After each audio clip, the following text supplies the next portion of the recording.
Everyone. PT Ask Dan. How are you, Dan? Hey, John, doing well. Good. Good. We're a little rough coming off the holidays, a little rough around the edges trying to get going here, aren't we? I'm not.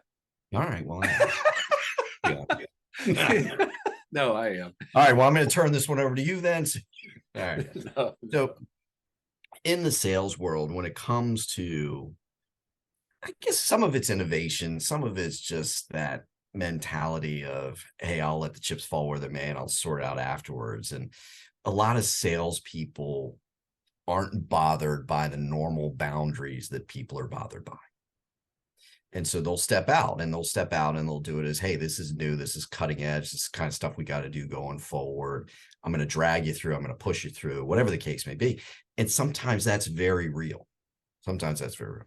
Sometimes you have a salesperson that's just kind of going rogue, doing what they want to do, weren't really instructed to do, but it's something that they feel is important. And well, they didn't get the blessing from the powers that be to go do it. So there's kind of a balance there, I think, with salespeople of encouraging innovation, new cutting edge things without having them go off the reservation. That makes sense. So can you talk a little bit about that and how to encourage but keep some realm of boundaries for your sales team? sure. So, question for you. Yes. What's the salesperson's number one job in a company? Selling. Yes, bring in sales, hit their sales numbers. Everything else pales in comparison to that. Now, and so that's the thing we have to first keep in, we have to keep track of is, are the sales numbers going where they are supposed to be going, Yes. or are they not?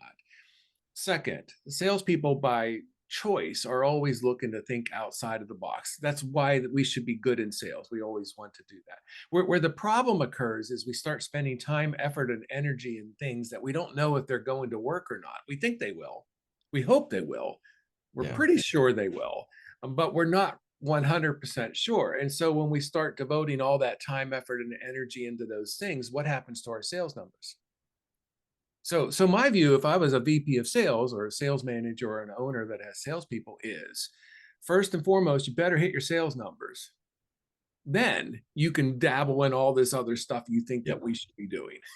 Yep. But if you're not hitting your sales numbers, then you need to be consistent in prospecting and upselling and cross-selling and all that stuff first. That's the first priority. Yes.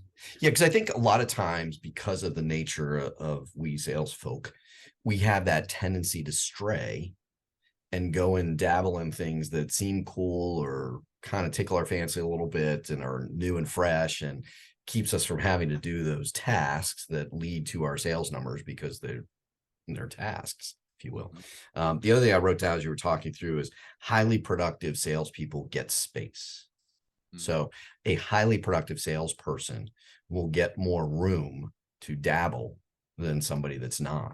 And it's just a Yes. reality for sales. We give more room, space, and accommodation to the really highly productive people that when they go off and they're doing something cutting edge or rogue, we to some degree don't care as long as it's not destructive because they're still hitting their numbers. So we'll give them that leeway Hmm. and it creates an environment almost like having kids. So we have 4 kids at home. We treat every one of them very differently because they're all 4 very different humans. And at times that creates stress because they're like, well, so and so gets to do that, or why can't I do that? And I'm like, well, you're not that child. Hmm. Same with salespeople in a lot of ways. Yep.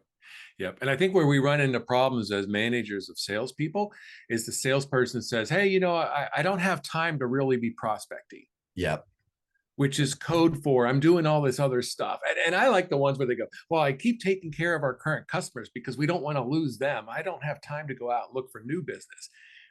Yes, you do. Yes, you do. So we just have to be very careful here. Allow our salespeople to go out and try other things. I get it. But they better hit their sales numbers because that's what they're really being paid to do. That's what they're there. Yeah. Yep. All right, everybody. See you in a moment. Happy selling. Take care.